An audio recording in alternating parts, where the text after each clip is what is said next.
اما بعد د دې رسالې عنوان چې دی نداء عام من علماء بلد الله الحرام. دا شروع کلی دی علماو په دې آیات کریمه باندې ده. الله سبحانه وتعالى فرمایي ولتكن منكم أمة يدعون إلى الخير ويأمرون بالمعروف وينهون عن المنكر وأولئك هم المفلحون. الله سبحانه وتعالى فرمایي او لازم ده چې په تاسو کې به یوه داسې ډلې يدعون إلى الخير چې هغه به خلک خیر طرف ته رابلي، د خیر طرف ته به دعوت کوي. ويأمرون بالمعروف او په نیکیو باندې چې دی امر به کوي، حکم به کوي. وينهون عن المنکر او د بدونه به خلک منع کوي. واولئک هم المفلحون او دغه خلک چې دی پوره کامیاب دي. په دې آیات کریمه کې دوه خبرې ذکر شوي دي چې یو په نیکیو باندې امر کول دي. نو په دې رساله کې به بعضې داسې څیزونه چې په هغې باندې به امر شوی چې دا تاسو وکئ، دا په عمل کې راولئ، دا په یقین کې راولئ او دا خبرې چې دی خپل زړه ته کوزې کوي. او بعضې داسې څیزونه دي چې هغې نه به موږ منع شوي وو چې دا کارونه مه کوئ، داسې نه چې ټول نیک اعمال ستاسو برباد شي. او چې کله انسان هغه کارونه چې الله سبحانه وتعالی دته امر کړی او هغه کوي، نو یقینا چې دا انسان کامیاب دی.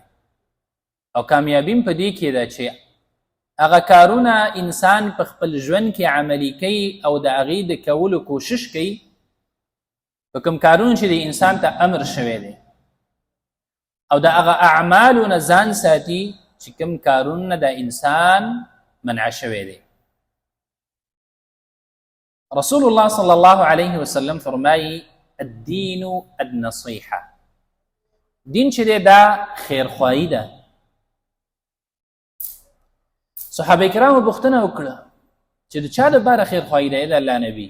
نو رسول الله صلی الله علیه وسلم ته وفرمایل لله ولرسوله ولأئمة المسلمین وعامتهم، دا د الله دپاره، د الله د رسول دپاره او د ټولو عام مسلمانانو او د ائمو ټولو دپاره چې دی د دین خیرخواهي ده.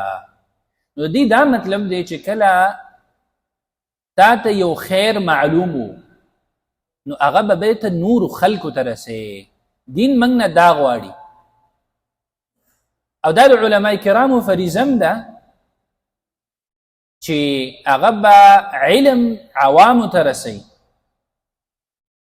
او که چېرته دا ونه رسوي نو الله سبحانه وتعالی په دې باندې رانیسي. حدیث کې راځي رسول الله صلی الله علیه وسلم فرمایي من علم علما فكتمه الجم يوم القيامة بلجام من النار. چا چې علم حاصل که، علم یې وکه او بیا دا پټ که، دا یې خلکو ته ونه رسو، د ده چې کومه ذمهواري وه هغه یې ادا نه کړه، نو ده ته به چې دی لګام ولګولی شي د قیامت په ورځ باندې د اور نه. د څه په وجه باندې چې د انسان علم کړی و خو د خلکو ته ښوده نه، د ځان سره هم داسې ویوړه. نو دې وجې نه دا رساله د علما کرامو لیکلې ده چې هسې نه الله سبحانه وتعالی سبا موږ په دې باندې راونه نیسي چې تاسو د الله دین زده کړی او هغه هم چې دی ځان سره وساته او خلکو ته مو نه ښیو. په دې مقدمه کې او تمهید کې دوی دوه خبرې ذکر کوي چې دا رساله موږ ولې لیکلې ده. اوله خبره دا د محترمو چې د مسلمانانو سره د محبت د وجې نه او د خیرخواهي د وجې نه دا رساله موږ لیکلې ده. ځکه د مؤمن صفت به دا وي چې یو څیز ځان دپاره خوښوي نو هغه به د بل مسلمان دپاره هم خوښوي. د چې ځان دپاره دا خوښوي چې الله سبحانه وتعالی معرفت ته حاصل شي او خپل رب وپېژني، او څنګه چې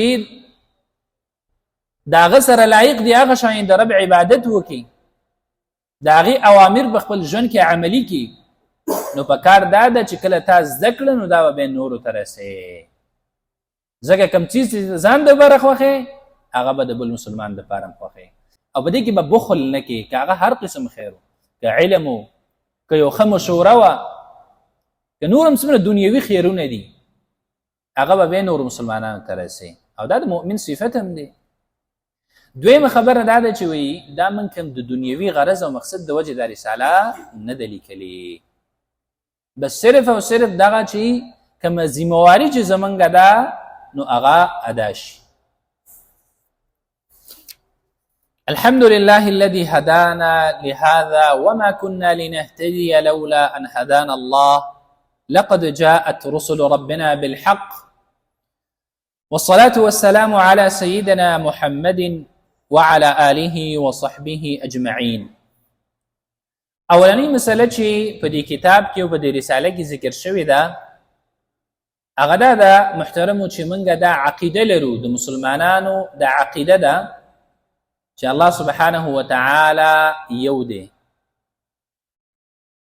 او دا اولنی مسله چې دا د الله سبحانه وتعالى په وجود باندې د ایمان لرلو بارکه ده، چې هغه اولنی رکن دی د ایمان، چې موږ د عقیده لرو چې الله سبحانه وتعالى په کارونو کې د هغه سره بل څوک شریک نشته دی. الله سبحانه وتعالى چاته ضرورت نه لري. دا ځمکې اسمانونه چې پیدا کړي دي، دا کوم مخلوقات چې پیدا کړي دي، په دې کې کوم مددګار ته هغه ضرورت نه لري. نو زموږ به دا عقیده د مسلمانانو. دویم الله سبحانه وتعالى په عبادت کې یوازې ګڼل، د هغې سره څوک شریک نه جوړول، او دغه رنګې د الله سبحانه وتعالى دپاره چې کوم صفات دي او کوم نومونه دي نو دغه صرف او صرف الله سبحانه وتعالى دپاره ثابتول. د عبادت لائق صرف او صرف دا الله سبحانه وتعالى دی، او دا د کلمې معنا هم ده. لا اله الا الله څه معنا ده؟ لا معبود بحق الا الله، د الله نه ما سوا بل معبود نشته، عبادت لائق چې دی هغه صرف او صرف یو الله سبحانه وتعالى دی. د الله سبحانه وتعالى دپاره ښایسته نومونه دي، ښایسته صفتونه دي، اوچت صفتونه دي، لکه څرنګه چې الله سبحانه وتعالى ځان دپاره دغه صفتونه او دغه اسماء ثابت کړي دي قرآن کریم کې، نو موږ هم د الله سبحانه وتعالى دپاره هغه نومونه او کوم صفتونه چې الله سبحانه وتعالى ځان دپاره ثابت کړي دي هغه به ثابتوو او هغه به منو، او په هغې به زموږ ایمان وي. او یا هغه اسماء او صفات چې هغه الله سبحانه وتعالى د خپل رسول په ژبه باندې ثابت کړي دي نو په هغې به هم زموږ ایمان او عقیده وي، بغیر د تکییف او بغیر د تحریف او بغیر د تمثیل او بغیر د تعطیل نه. تکییف دا معنا ده چې کوم صفات د الله سبحانه وتعالى دپاره ثابت دي، مثلا الله سبحانه وتعالى لاسونه لري، الله مخ لري، نو دې کې به چې دی موږ څرنګوالی نه کوو چې څنګه لري، د دې ته وایي بغیر د تکییف نه. تکییف او څرنګوالی هغه موږ ته معلوم نه دی، صرف او صرف بس موږ دومره عقیده یي چې الله سبحانه وتعالى دا صفات لري، او بغیر د تحریف نه. تحریف دا معنا دی چې کوم الفاظ چې دي موږ به په دې الفاظو کې هم چې دی دا بدلو نه، او د دې الفاظو معنا به هم نه بدلو، او بغیر د تمثیل نه. موږ به د الله سبحانه وتعالى دپاره چې کوم صفات دي نو هغې تشبیه به بل چار سره نه ورکو د مخلوق سره چې یاره د دې په شان دي، نه، بغیر د تمثیل نه. د هغې دپاره کوم مثال نشته دی په دنیا کې، او ولا تعطیل او بغیر د تعطیل، بغیر د انکار نه. ځینې خلک دي هغه د الله سبحانه وتعالى د دې اسماء او د دې صفتونه انکار کوي. د اهل سنت والجماعت د مسلمانانو د عقیده ده چې الله سبحانه وتعالى چې کوم نومونه ځان دپاره ثابت کړي، کوم صفتونه ځان دپاره ثابت کړي په قرآن کریم کې، او یا رسول الله صلی الله علیه وسلم اغلر ثابت کړي نو هغه منی په هغې باندې عقیده لري بغیر د تکییف نه. دا نه وایي چې دا څنګه دي، ځکه دا موږ ته نه دي معلوم، دا امور غیبیه دي، هغه امور دي چې دا موږ نه پټ دي. الله سبحانه وتعالی موږ ته صرف دومره خبر را کړی دی چې دا صفات الله لري، نو موږ یې منو چې دا لري. نو مسلمان به دا تپوس نه کوي چې څنګه نه، څنګه تپوس به نه کوي، ځکه د دې علم موږ ته الله نه دی را کړی. او دغه رنګې کوم الفاظ چې راغلي دي د هغې کې به تحریف هم نه کوي، هغه به بله معنا هم نه اخلي، هغې الفاظو کې به هم تحریف نه کوي او معنا کې به هم نه کوي. او دغه رنګې تمثیل د الله سبحانه وتعالی دپاره به مثالونه هم نه جوړوي د هغې د صفاتو چې دا د دې په شان دي د هغې په شان دي. نه، الله سبحانه وتعالی چې کوم صفتونه دي هغه صرف او صرف الله ته معلوم دي، موږ ته د دې علم نه دی را کړی، زموږ په دې باندې عقیده او ایمان وي او انکار به هم د دې نه کوو چې الله صفات نه لري. الله دپاره ښایسته نومونه دي، ولله الاسماء الحسنى، الله سبحانه وتعالی دپاره ښایسته نومونه دي، فادعوه بها، نو الله به دغه نومونو باندې راوبلئ. دغه رنګې محترمو الله سبحانه وتعالی چې دی زموږ به د مسلمانانو د عقیدې چې هغه د اسمانونو د پاسه دی. موږ چې مخکې ویلي چې الله سبحانه وتعالی د عرش د پاسه دی او د دې علم چې دی دا په ارض کې دی، اینما کانوا. الله وایي چې تاسو چرته موی زه تاسو سره یم. الله سبحانه وتعالی موږ ویني، موږ چې کوم اعمال کوو هغه ګوري. الله سمیع او بصیر ذات دی، دغه علم په هر ځای دی. ليس كمثله شيء وهو السميع البصير. الله سبحانه وتعالى فرمای الرحمن على العرش استوى. رحمان ذات چې دی هغه په عرش باندې استوا کړی ده، په عرش باندې مستوی دی، د عرش د پاسه دی. د مسلمانانو به د عقیده یو سړی چې دی هغه امام مالک رحمه الله تعالی او تپوس یې وکړه چې الله سبحانه وتعالی څنګه استوا کړی ده، څنګه د اسمان د بره څنګه دی؟ نو هغه ورته وفرمایل الاستواء معلوم. استوا چې دا معلومه ده، د استوا معنا معلومه ده چې الله د عرش د پاسه دی. والکیف مجهول، او دا څنګه والی چې ته تپوس کوې چې څنګه دی، دا خبره مجهوله ده، دا موږ ته معلومات د دې نشته دی. والایمان به واجب، او په دې باندې ایمان راوړل دا واجب دی په دې خبره باندې. والسؤال عنه بدعة، او سوال کول د کیفیت نه چې څنګه دی دا بدعت دی.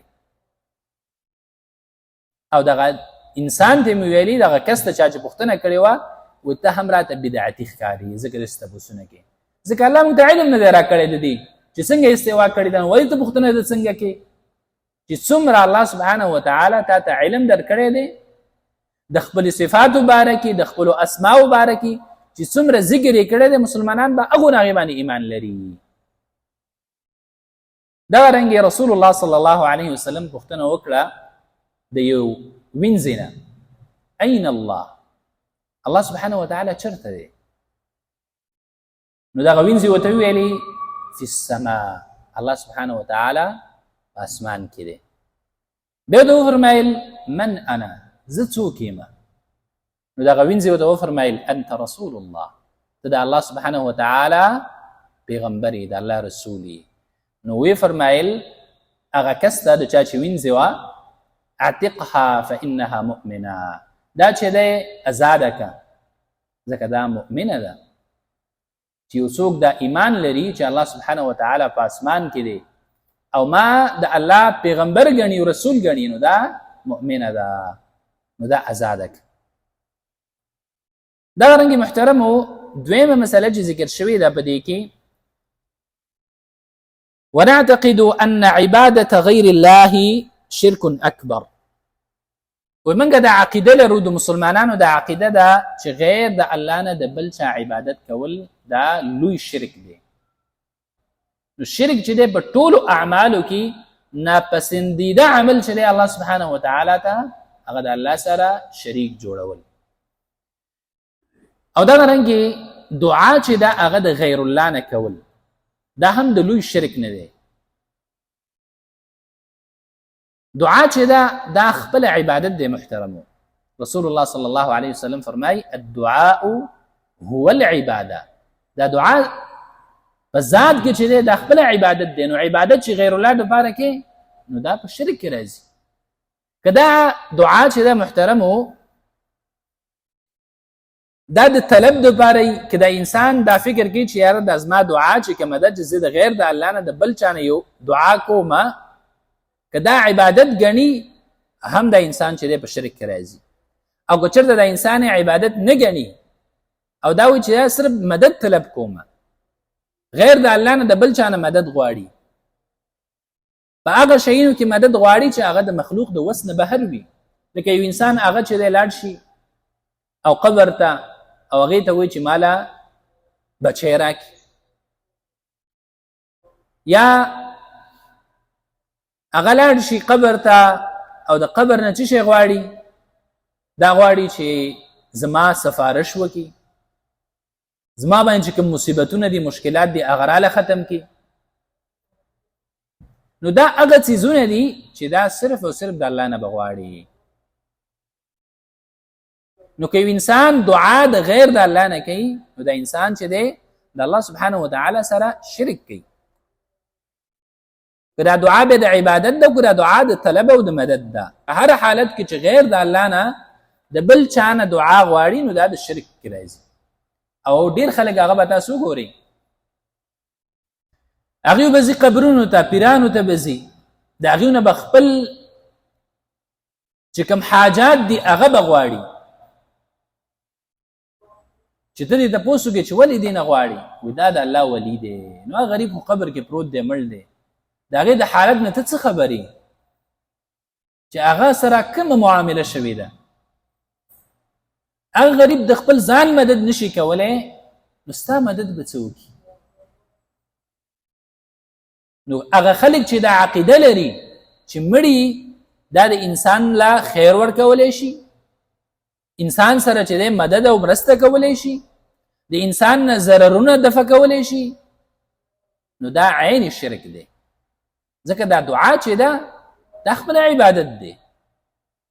دا مدد غوښتل دا به صرف او صرف د الله سبحانه وتعالی نه غواړي. د غیر الله نه مدد غوښتل په هغه کارونو کې چې هغه د مخلوق د وس نه بهر وي نو دا شرک دی محترمو. دغه رنګې په دې باندې ډېر زیات ادله دي ډېر زیات دلایل دي په دې خبره باندې. الله سبحانه وتعالی فرمایي ومن يدعو مع الله إلها آخر لا برهان له به. او هغه څوک چې الله سبحانه وتعالی سره بل معبود راغواړي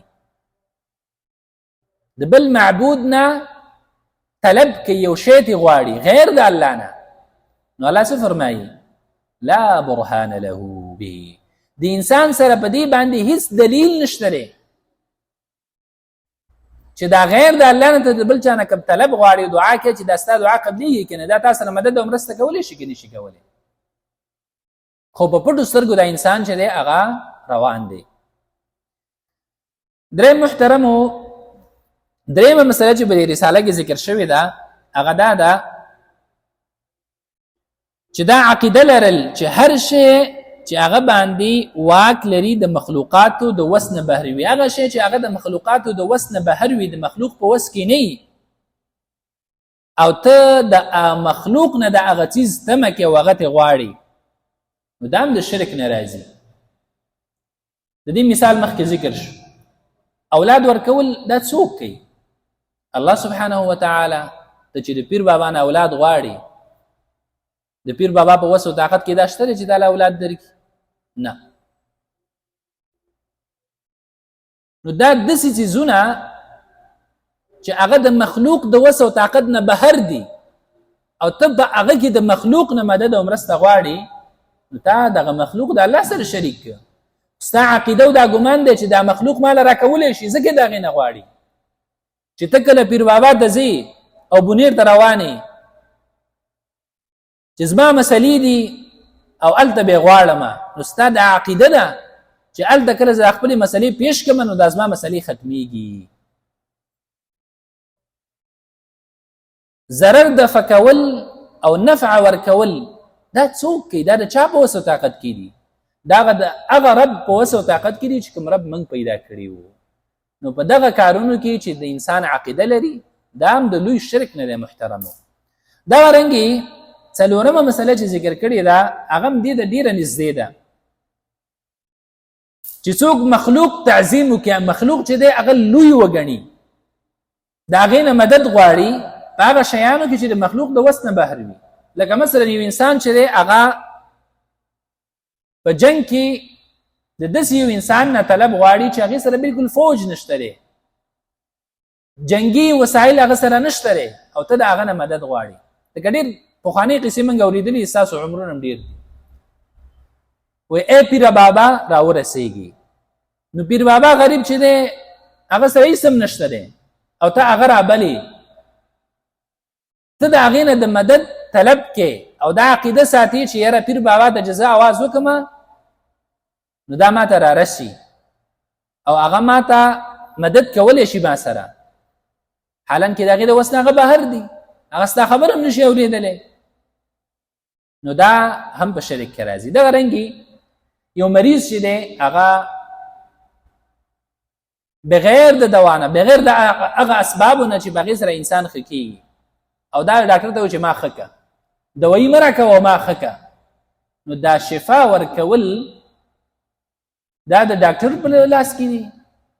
ډاکټر خو چې دی یو وسیله ده تا د چې دی دوایي درکوي او په دغه دوایي کې الله سبحانه وتعالی شفا اچوي او ته چې دی روغ کېږي په دې سره. نو که یو انسان دا عقیده ولري چې یاره ما ته دوایي مه لیکه او مه داسې چې دی ما ښه که، نو دا د انسان په وس کې دي؟ نه، بلکل نه دي. نو کله چې انسان دا عقیده ولري یا د دنیا او د آخرت سعادت او نیکبختي د هغه چا نه غواړي چې د هغې په لاس کې نه دي. لکه دې مثال تاسو ته ما مخکې ذکر کړ چې د مړي نه ته دا غواړې چې زما مدد وکړه او یا د مړي نه ته دا غواړي چې ما نه دا ضرر دفع کړه، کم تکلیفونو مصیبتونو کې چې زه دا ما نه دفع کړه. نو دا ټول د لوی شرک نه راځي او الله سبحانه وتعالی دې موږ د دې قسم شرک نه هغه وساتي. نن چې دی صرف به د څلورو مسلو به اتفاق وکړو، انشاءالله به راروانه هفته کې هم درس لرو. نو دا مختصرې مسلې دي او ډېرې فایده ورکوي انسان ته چې ځان پې پوه کړي او دا خبرې چې دی خپل زړه ته کوزې کړي او په دې باندې عقیده او ایمان ولري. الله سبحانه وتعالی دې موږ له په دې خبرو باندې د عمل کولو توفیق راکړي. وصلى الله تعالى على خير خلقه محمد وآله وصحبه أجمعين.